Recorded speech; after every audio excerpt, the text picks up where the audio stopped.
আসসালামু আলাইকুম। এইচএসসি 2026 সালের পরীক্ষার্থীরা, কয়েকদিন আগে টেস্ট পরীক্ষার আগ মুহূর্তে আমরা চিন্তা করছিলাম পরীক্ষার এখনো হয়তো বা 6 মাস বাকি আছে, আবার অনেক সময় চিন্তা করছিলাম এখনো 8 মাস বাকি আছে, এখনো 7 মাস বাকি আছে, আরও কয়েক মাস আগে চিন্তা করছিলাম এখনো 1 বছর বাকি আছে। অর্থাৎ তখন গিয়ে চিন্তা করছিলাম পরীক্ষা অর্থাৎ বোর্ড পরীক্ষাটা এখনো লং টাইম দেরি আছে, টেস্ট পরীক্ষা হবে পরবর্তীতে না বোর্ড পরীক্ষা শুরু হবে। কিন্তু এখন এসে যেই সময় আমি ভিডিওটা বানাচ্ছি, এখন একটু কল্পনা করে দেখো, হাতে সময় আছে মাত্র 4টা মাস, মাত্র 310 টাকায় যারা এখনো আমাদের এইচএসসি 26 টার্গেট প্লাস কোর্সে যুক্ত হয় নাই, খুবই দ্রুত করো, কারণ কি একটাই মাত্র কোর্সে তুমি সকল সাবজেক্টের একদম শর্টকাট সাজেশন পাবে পিডিএফ আকারে, সেই সাথে বিগত বছরগুলোর বোর্ডের এমসিকিউ পাবে উত্তর সহ পিডিএফ আকারে, প্রত্যেকটা চ্যাপ্টার অ্যানালাইসিস করা সকল সাবজেক্ট সকল গ্রুপের জ্ঞানমূলক এবং অনুধাবনমূলক প্রশ্ন উত্তর পাবে পিডিএফ আকারে। এছাড়া লিখিত অংশে শর্টকাট টেকনিক, গ্রামার অংশে শর্টকাট টেকনিক, পড়াশোনার রুটিন, এ প্লাস গাইডলাইন, এভরিথিং থাকবে এই একটা মাত্র কোর্সে। এই টোটাল বিষয়গুলো আমরা একটা প্যাকেজ আকারে তোমাদেরকে রেডি করে দিচ্ছি, যেই প্যাকেজের মূল্য মাত্র 310 টাকা। যারা এখনো কোর্সে যুক্ত হন, স্ক্রিনে যে নাম্বারটা দেখতে পাচ্ছ এই নাম্বারে 310 টাকা কোর্স ফি পাঠিয়ে এই নাম্বারে হোয়াটসঅ্যাপে আমাকে জানাবে ব্যাক কোর্স ফি পাঠিয়েছি, সাথে সাথে তোমাকে গ্রুপে যুক্ত করে নিব, তখন থেকে তোমার এই ক্লাস প্রস্তুতি শুরু হয়ে যাবে। এই 4 মাসে একটা বোর্ড পরীক্ষার জন্য কোনো কিছু করা সম্ভব না, কিছু করতে পারবে না। যারা আগে থেকে প্রিপারেশন নিয়ে রেখেছে বা যারা এখন থেকে কঠোর পরিশ্রম করছে, এরাই একমাত্র ভালো করতে পারবে। কিন্তু যদি কল্পনা করো যে এই 4 মাসে টোটাল এভরিথিং সবকিছু মানে আস্তে ধীরে আমি কমপ্লিট করে শেষ করে ফেলতে পারবো, বা পরীক্ষার 2 মাস আগে শুরু করব, 3 মাস আগে শুরু করব, সবকিছু কমপ্লিট হয়ে যাবে, এটা মানে বোকামি ছাড়া আদার্স কিছুই না। কারণ কি 4 মাস সময় যেই সিলেবাস তুমি টোটাল 2 বছরে কমপ্লিট করতে পারো নাই, সেই সিলেবাস একবারে প্রথম থেকে জিরো থেকে 4 মাস সময় তুমি কোনোদিনও কমপ্লিট করতে পারবে না। হাতে সময় বাকি মাত্র 4 মাস। এখন ফেব্রুয়ারি থেকে চিন্তা করো, আর জুন মাসে যেহেতু পরীক্ষা হবে, জুনটা বাদ দাও, মাঝখানে সময় কয় মাস? 4 মাস আছে। এই 4 মাস সময় আমাকে পরীক্ষার জন্য প্রস্তুত হতে হবে, তাও পূর্ণাঙ্গ সিলেবাসে, পূর্ণাঙ্গ সময়সূচিতে, পূর্ণাঙ্গ নম্বরে আমাদেরকে পরীক্ষা দিতে হবে। সেক্ষেত্রে আমার এখন কতটা সিরিয়াস হওয়া প্রয়োজন, এইটা আমার মনে হয় প্রত্যেকটা শিক্ষার্থীরই একটু ফিল করা উচিত। টেস্ট পরীক্ষাটা চলমান, টেস্ট পরীক্ষার পরে যে 2-1 মাস বসে থাকবো বা 10 দিন 15 দিন একটু রেস্ট করব, এদিক ওদিক ঘুরতে যাব, পরবর্তীতে এসে ফাইনাল পরীক্ষার প্রিপারেশন নিব, এই ধরনের চিন্তা ভাবনা করার কোনো সুযোগ নেই। টেস্ট পরীক্ষা যেদিন শেষ হবে ওই দিন থেকে তোমাকে আবার বোর্ড পরীক্ষার প্রিপারেশন নিতে হবে। অলরেডি আমি প্রত্যেকটা শিক্ষার্থীকে বলে রেখেছিলাম, টেস্ট পরীক্ষার আগেও বলেছি, কয়েকদিন আগেও বললাম, আবার এখনো বলছি, যে একটা শিক্ষার্থী এইচএসসি লেভেলের একটা শিক্ষার্থী যখন প্রিপারেশন নিবে টেস্ট পরীক্ষার জন্য, ওই প্রিপারেশন যেন শুধুমাত্র টেস্ট পরীক্ষার জন্য না হয়। কারণ কি টেস্ট পরীক্ষার পর বোর্ড পরীক্ষার জন্য আমরা তেমন একটা টাইমও পাবো না। এই জন্য এখন যে প্রিপারেশনটা নিচ্ছি, এটা টেস্ট পরীক্ষা প্লাস বোর্ড পরীক্ষা দুইটার জন্য আমার প্রিপারেশন হবে, যাতে এখনকার এই প্রিপারেশনেই আমি দুইটা পরীক্ষাতেই কাজে লাগাতে পারি। টেস্ট পরীক্ষাটা চলমান, এই পরীক্ষায় কে কেমন রেজাল্ট করবে আমি জানি না। অনেকে একটা সাবজেক্টে ফেল করবে, অনেকে দুইটাতে ফেল করবে, অনেকে ফেল করবে না, আবার অনেকে ভালো রেজাল্ট করবে, এ প্লাস পাবে, এক একজন এক এক কোয়ালিটির রেজাল্ট করবে। কিন্তু টেস্ট পরীক্ষার পর এই যে রেজাল্ট প্রকাশ পর্যন্ত সময়টা থাকে, অনেকে এই সময়টা অপেক্ষা করতে চায় যে রেজাল্ট প্রকাশ পর্যন্ত সময়টা আমি অপেক্ষা করি, পরবর্তীতে রেজাল্ট প্রকাশ পেলে কেমন রেজাল্ট হয় এটা ডিপেন্ড করে তারপরে ফাইনাল পরীক্ষার প্রিপারেশন নিব।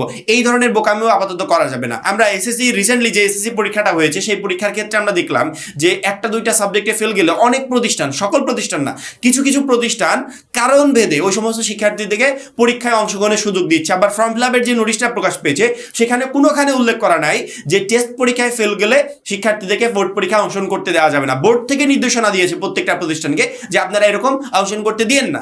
যদি স্পেসিফিক কোনো কারণ থাকে, সেক্ষেত্রে সেই শিক্ষার্থীর ক্ষেত্রে আলাদা বিষয়। যদি তোমাদের ক্ষেত্রে এরকম কোনো কারণ থাকে, সেটা শো করতে পারো বা প্রতিষ্ঠানকে বোঝাতে পারো, হয়তো বা প্রতিষ্ঠান সুযোগ করে দিলেও দিতে পারে। কিন্তু টেস্ট পরীক্ষায় ফেল করা শিক্ষার্থীদেরকে বোর্ড পরীক্ষা দিতে দিবে এমন কোনো কিছুই কোনো প্রতিষ্ঠান বলে নাই। অনেক প্রতিষ্ঠান টেস্ট পরীক্ষার নোটিশ প্রকাশের সময় ডিরেক্টলি বলে দিয়েছে যে টেস্ট পরীক্ষায় ফেল করলে আমরা কোনো শিক্ষার্থীকে ফর্ম ফিল আপের সুযোগ দিব না, ফর্ম ফিল আপটা শুরু হয়ে যাবে। টেস্ট পরীক্ষা শেষ হওয়া মাত্রই ফর্ম ফিল আপের আমাদের নোটিশটা পাবলিশ হয়ে যাবে। নোটিশ পাবলিশ হলে পরবর্তীতে ফর্ম ফিল আপ করবো। এখন যারা ফর্ম ফিল আপ করতে পারবে না, তারা কিন্তু বোর্ড পরীক্ষায় অংশগ্রহণ করতে পারবে না। অর্থাৎ টেস্ট পরীক্ষাটা যেমন সিরিয়াস, টেস্ট পরীক্ষার থেকে 1000 গুণ বেশি বোর্ড পরীক্ষাটাও সিরিয়াস।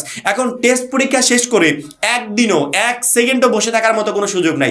টেস্ট পরীক্ষায় যেমনই রেজাল্ট করি, বোর্ড পরীক্ষায় ভালো রেজাল্ট করতে হলে আমাদেরকে এখন থেকে নিজেদেরকে রেডি করতে হবে। আমি অলরেডি আমার 5টা এক্সাম শেষ করে ফেলেছি, সামনে গ্রুপ ভিত্তিক সাবজেক্ট পরীক্ষা আছে, থাকুক সমস্যা নেই। গ্রুপ ভিত্তিক সাবজেক্ট যে তুমি পড়বে, এই গ্রুপ ভিত্তিক সাবজেক্ট পড়ার সময় মাথায় রাখবে যে আমি তো টেস্ট পরীক্ষার জন্য প্রিপারেশন নিচ্ছি, আমাকে শুধুমাত্র টেস্ট না বোর্ড পরীক্ষার চিন্তা করে এখন প্রিপারেশন নিতে হবে।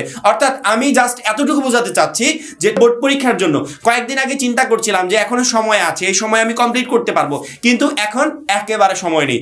একদম লাস্ট মোমেন্টে এসে তোমরা আমার এই ভিডিওটা দেখছো। টেস্ট পরীক্ষার ভিতরেই তোমাকে এখন বোর্ড পরীক্ষার প্রস্তুতি নিতে হবে। কারণ কি টেস্ট পরীক্ষার পর তুমি একেবারে সময় পাবে না। এই 3 মাস বা 4 মাস যে সময়টা থাকে, এটা হচ্ছে রিভিশন দেওয়ার টাইম। এই টাইমে যদি পরীক্ষার জন্য প্রিপারেশন নিতে যাও, সেটা তোমার জন্য কষ্টকর হয়ে যাবে। প্রত্যেকটা শিক্ষার্থীকে বলছি যে আমরা তো অলরেডি টেস্ট পরীক্ষার সাজেশন তোমাদেরকে দিয়েছি। প্রত্যেকটা শিক্ষার্থী পরীক্ষা দিয়ে এসে বলছে ভাই আলহামদুলিল্লাহ আপনার সাজেশন থেকে ভালো পরিমাণ কমন পেয়েছি, ভালো একটা পরীক্ষা দিয়ে আসতে পারছি। আমরা তোমাদের টেস্ট পরীক্ষাটা শেষ হওয়া মাত্রই আমরা বোর্ড পরীক্ষার সাজেশনটাও দিয়ে দিব, এবং যে সাজেশন অলরেডি তোমাদেরকে দিয়েছি এটা টেস্ট এবং বোর্ড দুইটা পরীক্ষার জন্য, অর্থাৎ দুইটা পরীক্ষাতেই তুমি এখান থেকে প্রশ্ন কমন পাবে। কারণ কি বিগত 10 বছরের বোর্ড প্রশ্ন অ্যানালাইসিস করে পরবর্তীতে আমরা সাজেশনগুলো রেডি করেছি। সেক্ষেত্রে আমাদের এই সাজেশনগুলো ফলো করলে তুমি যে বোর্ড পরীক্ষায় একটা বেস্ট রেজাল্ট করবে এতটুকু নিশ্চিত থাকতে পারো। লাস্ট মোমেন্টে সময় মাত্র 4 মাস। এই 4 মাস সময় আহামরি কোনো কিছু করা সম্ভব না। এই 4 মাস সময় একটা শিক্ষার্থী নিজেকে একটু ডেভেলপ করতে পারবে, অর্থাৎ এখন যে পর্যায়ে আছে এই পর্যায় থেকে নিজেকে আরেকটু বেটার পর্যায়ে নিয়ে যেতে পারবে। এই বেটার পর্যায়ে নিয়ে যেতে বা অল্প সময় তোমার পুরো সিলেবাসটা কমপ্লিট করতে, অল্প সময় পরীক্ষার জন্য বেস্ট প্রিপারেশন নিতে আমাদের এইচএসসি 26 টার্গেটেড প্লাস কোর্সটা তোমাকে প্রচন্ড পরিমাণে হেল্প করবে। টেস্ট পরীক্ষা চলছে, অনেকে টেস্ট পরীক্ষা শেষ, অনেকে শুরু করবে, এগুলো কোনো কিছু ম্যাটার করে না। তুমি এই মুহূর্তে যেই পর্যায়ে থাকো না কেন, আমার মনে হয় প্রত্যেকটা শিক্ষার্থীরই আমাদের এইচএসসি 26 টার্গেটেড প্লাস কোর্সে এখনই যুক্ত হয়ে যাওয়া প্রয়োজন। কারণ কি এই একটা মাত্র কোর্স কেনার পর এখানে যে পিডিএফ গুলো তুমি পাবে, এই পিডিএফ গুলো দিয়ে তুমি এখন থেকেই বোর্ড পরীক্ষার জন্য একটা বেস্ট প্রিপারেশন শুরু করে দিতে পারবে। এবং আমরা তো সবসময় আছি তোমাদের পরীক্ষাটাকে আরেকটু সহজ করার জন্য, প্রিপারেশনটা যাতে আরেকটু বেটার নিতে পারো তার জন্য যা যা প্রয়োজন বোর্ড পরীক্ষা পর্যন্ত আমরা এভরিথিং দিতে থাকবো। কিন্তু তোমাকে কখনো আলাদা করে কোর্স ফি দিতে হবে না বা প্রতি মাসে কোর্স ফি পেমেন্ট করতে হবে না।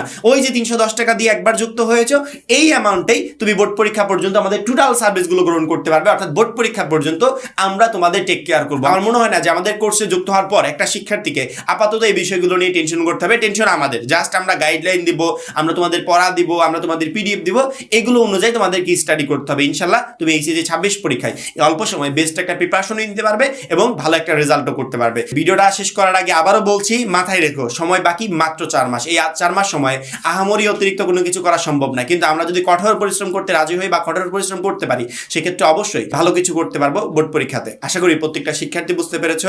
পরবর্তী ভিডিওর জন্য অবশ্যই আমাদের চ্যানেলটাকে সাবস্ক্রাইব করে রাখবে। সবাই ভালো থাকবে, সুস্থ থাকবে। আল্লাহ হাফেজ।